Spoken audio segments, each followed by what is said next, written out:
It's Applejack! Ew, who am I kidding? I really don't care about these ponies, but you know who does? This girl. Who? What? Me? No! Crap! You said I was only going to be working behind the scenes. I didn't think I'd get the spotlight here, Lani. You are behind the scenes. Can't help it if the spotlight shines here, too. What do I even say? You know how nervous I get around cameras. Just pretend you're talking to me. You gush about AJ all the time. Just tell them what we did differently on her design. Okay. Just go to the speed paint so I don't have the camera on me, at least. That's better. Okay. Applejack was one of the very few ponies whose names I already knew when I was little. I'm pretty sure I had her toy too, but with how transient we were as a family, it either got lost or was sold off at a yard sale or something. Even though Gen 4 wouldn't be released for several more years, I did actually picture Applejack as having a cowgirl vibe. Although, if I'm honest, I'm pretty sure everything had a cowgirl vibe at that age. I don't think I ever saw the cartoons growing up, unfortunately, so I'm not really familiar with Applejack's original personality either. My parents were already struggling with my addiction to any kind of horse-related content as it was, and I don't think they wanted to encourage me even further. When I did finally watch Gen 4 of My Little Pony, I instantly related to AJ, and I wanted to bring all of the nostalgia and those feelings of being connected to family into this new design. Though many of you may not have discovered My Little Pony until its more recent years, having a character that embodied the phase that so many children go through in being fascinated with cowboys and horses in the Old West seemed like the perfect way to unite old and new fans alike. And that's what I tried to accomplish through this reimagining. I think out of all the ponies, AJ was the one I wanted to see a realistic horse pattern on the most. I'd probably place her G4 design as being based off of Palomino, which is a popular coloration among the cowboy community and wouldn't be out of place, sure. But you know what's even more popular? Paints. Paints and buckskins, actually, but definitely paints. There's only been one paint pony in all of MLP G4, and everyone loved him, but I felt like we needed more. Especially more with the main cast of the series. Who would better fit the paint coloration than Applejack? Not to mention I loved paint horses growing up, especially black medicine hat paints or tricolors. So into the recipe for nostalgia this coat pattern went. I also took the cowgirl vibe and turned it up to 100 in this design. If anyone has seen competitive Western horseback riders, especially Western pleasure, you know that these people don't go halfway with anything. What's amazing, though, is that they managed to be extra without sacrificing the practicality of their equipment. Everything not only looks fabulous, but it has a purpose, too. In crafting this redesign, I brought in all of my favorite things from my favorite American era. A time and place when it didn't matter who you were or what you looked like, simply how you survived some of the toughest landscapes imaginable, and how you treated your partner, the horse. When sketching this design, I knew I definitely needed to tackle the mane and tail before anything else.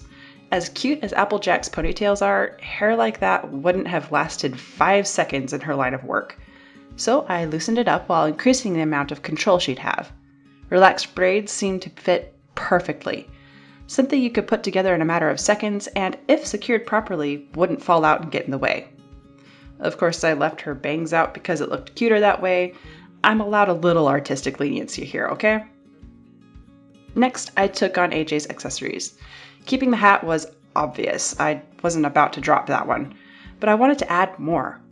In becoming more and more familiar with the cowboy community, I've learned that fabric like bandanas are much more than just cute decorations. They're a multi-use tool. Dip them in a running creek and you've got your own outdoor air conditioning. Wrap around the front of your face and not only do you have a functional face mask, but an effective way to keep dust or cold off your face as well. Have a terrible riding accident? No problem. Instant tourniquet at your fingertips. I imagine AJ's bow that I gave her to be made of the same strong fabric because what's better than one multi-use tool? 2 of them, obviously. I know I've already discussed why I made AJ a paint, but I really didn't expect it to be this effective in the design. The little filly in me still can't stop grinning when I look at it. I also had the idea to give her a very special marking called a bald face. This is when the pigment completely changes halfway across the face and muzzle of a horse, creating a heterochromia in the eyes as well as the coat. So AJ no longer has 2 green eyes, she's got 1 green and the other blue, with genetic reasoning behind it other than the usual it just looks cool. Not that there's anything wrong with that. This is one of my favorite markings on a horse as well, that I was really excited to implement onto one of my favorite ponies' revamp. And yeah, I realize I drew the eyes brown and blue at first, I changed the brown to green later on. AJ's hair color I left kind of the same, other than adding some depth and interest with a few lowlights streaking through those braids. Palominos are known for their flaxen mane and tails after all.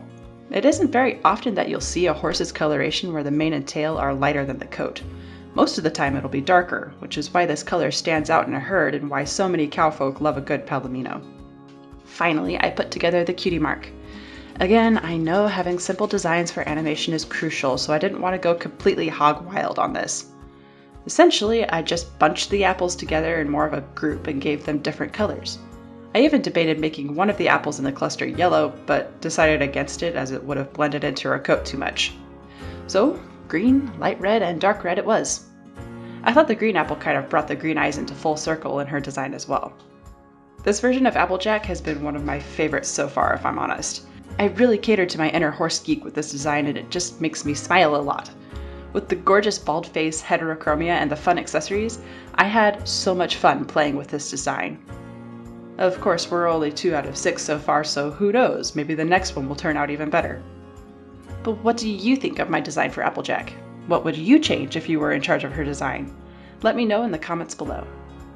A special thank you to my awesome patrons, Director Shadow, Evan Beck, Ram Digijam, Kira Ledmoon, and Rocky Harmony, and all of my other incredible supporters. You guys are absolutely amazing. Stay fluffy, my friends. See you next time. I'd probably place her G4 design as being based off a palomino, which is a popular color. I'd probably place her G4 design as being based off a palomino, which is a popular. I'd probably place her G4 design as being based off a palomino, which is a popular coloration among the a time and place when it didn't matter who you were or what you looked like, simply how. They're a multi-use tool. Dip them in a running creek, a quick.